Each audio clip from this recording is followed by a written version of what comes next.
Hey guys, let's get more news about Dallas, but first, don't forget to subscribe and leave your like. Cowboys Live, Dalvin missing from practice. Our Dallas Cowboys at Pittsburgh Steelers Notebook brings you the latest on the Week 3 showdown between old Super Bowl rivals. Dak Prescott vs. TJ Watt, all the NFL rumors, roster move news, key stats, and injury updates as they happen. October 2nd, Dalvin or Davante. While the Cowboys, supposedly, call about Davante Adams, they again won't call up Dalvin Cook. Probably not this week, owner Jerry Jones said on his Tuesday radio show on 105.3 The Fan. Adams, a six-time Pro Bowl receiver, wouldn't certainly help a struggling offense. But wouldn't Cook also? While Cook is yet to be elevated off the practice squad, the Cowboys have one of the worst running games in the NFL in yards and yards per carry. Through the first month, it feels like Ezekiel Elliott is losing carries to Rico Dowdle and fullback Hunter Luepke with a smidge of Deuce Vaughn mixed in. But against TJ Watt and the Pittsburgh Steelers Sunday night, it doesn't sound like the running game will be a big priority. Hence, Cook remaining on the practice squad. Said Jones, "We very easily could be light at running back going into this game, in terms of numbers. With both DeMarcus Lawrence and Micah Parsons out with injuries, the Cowboys could add a defensive lineman and leave a running back inactive."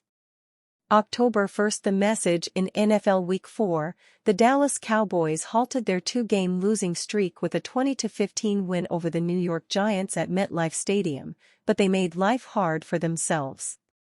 One culprit amid the total of 11 penalties for 89 yards? First-round rookie left tackle Tyler Guyton was responsible for a few of those. The Giants' defense clearly targeted the former Oklahoma Sooner, and the rookie struggled. And now along comes TJ Watt of the Steelers. Dallas left guard Tyler Smith has revealed his advice to the rookie as 2-2 Dallas tries to bridge the gap from that win to a visit at 3-1 Pittsburgh on Sunday. "I just told him, keep your head in the game," Smith said. "I remember, it's crazy because he's in a very similar walk of life I was a couple years ago. He's a first-year starting left tackle, hardest position on the offensive line to me personally, people know that, going game plan against him. Some calls are going to go our way, some calls are not, but I just told him play his game, stay locked in. That's what everybody was telling him, just stay locked in, stay on the next play, keep balling, keep doing your thing." With Guyton struggling, the Dallas offense stuttered and spluttered but still managed to drive the field and put up 20 points in what we might call a sloppy effort, the same word, by the way, that coach Mike Tomlin used to describe Steelers QB Justin Fields and company in Week 4's 27-24 loss at Indy. And this week?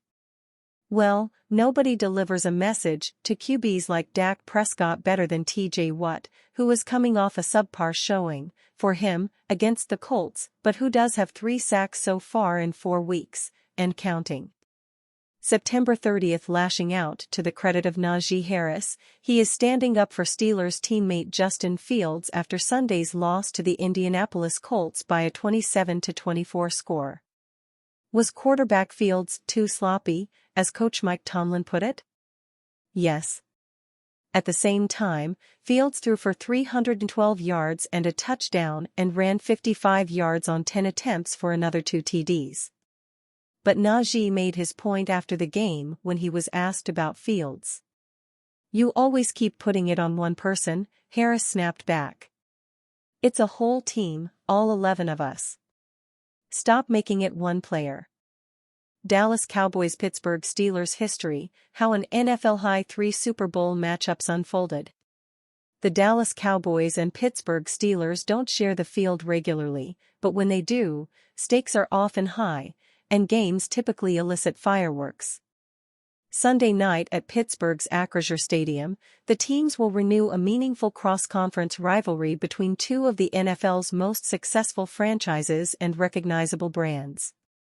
The history between the Cowboys and Steelers includes an NFL record 3 Super Bowl matchups from 1976 to 96 and a slew of recent games that produced nail-biting finishes. All 5 contests between the teams over the past 20 years have been decided by 7 points or fewer. All told, Dallas owns a 16-14 record in the regular season against Pittsburgh, but perhaps more important to league history is the team's 1-2 mark against the Steelers in Super Bowls. With Sunday's Week 5 game looming, let's look back at 3 times the Cowboys and Steelers squared off with the Vince Lombardi Trophy on the line. No other teams have squared off in the big game more than twice. In a game filled with NFL legends, Terry Bradshaw and the Steelers asserted their dominance over Roger Staubach and the Cowboys. In the end, Pittsburgh's iconic defense, led by Joe Green, Jack Lambert and Mel Blount, proved more important than either quarterback. The Steelers sacked Staubach 7 times, grabbed 3 interceptions and recorded a safety in their second straight Super Bowl victory, which became part of their run to 4 titles in 6 yards. The Cowboys held a lead into the fourth quarter, but Pittsburgh pulled ahead with a couple field goals and 64-yard touchdown pass from Bradshaw to wide receiver Lynn Swann, 2 of 10 Pro Football Hall of Famers to play that day. Pittsburgh cemented itself as the team of the 1970s in a game with more firepower than the one 3 years earlier.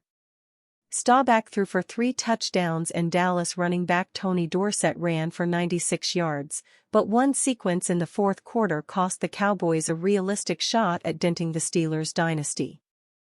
Holding a 21-17 lead, Pittsburgh running back Franco Harris ran for a 22-yard touchdown, and Dallas coughed the ball up on the ensuing kickoff.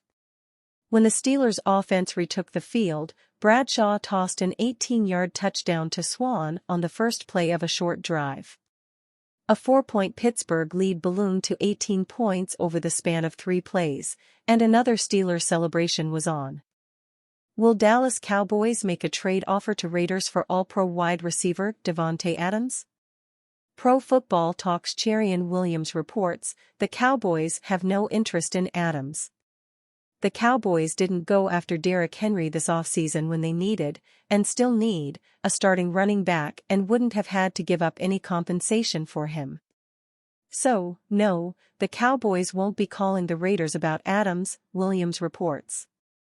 Adams does have a connection with the Cowboys as Mike McCarthy was the Green Bay Packers head coach during the wide receivers' time there. It came to light Tuesday that the Raiders told teams they would consider moving Adams for a second-round draft pick and additional assets, according to ESPN's Adam Schefter. The Raiders shipped a first- and second-round pick to the Packers for Adams in March 2022. Adams was reunited with his former Fresno State teammate, quarterback Derek Carr. However, that reunion only lasted 1 season as the Raiders released Carr following the 2022 season. Adams missed his first game since being a Raider on Sunday due to a hamstring injury. If Adams doesn't return to the team, he leaves after a very impressive 37 games. During that span, he hauled in 221 catches for 2,869 yards and 23 touchdowns. Pro Football Talk story contradicts what The Athletic's Diana Rossini reported earlier Wednesday, that the Cowboys expressed interest in the disgruntled wide receiver. The Jets and Cowboys are among the many teams monitoring the Davante Adams situation. Both have checked in with the Raiders. I'm told at this point that Vegas is in no rush to make a move until a team reaches their asking price, but Adams wants out ASAP. The Jets and Cowboys are among the many teams monitoring the Davante Adams situation. Both have checked in with the Raiders. I'm told at this point that Vegas is in no rush to make a move until a team reaches their asking price, but Adams wants out ASAP, Rossini posted on X, formerly Twitter. And you fan? What do you think of the situation of Davante Adams? Leave your opinion in the comments.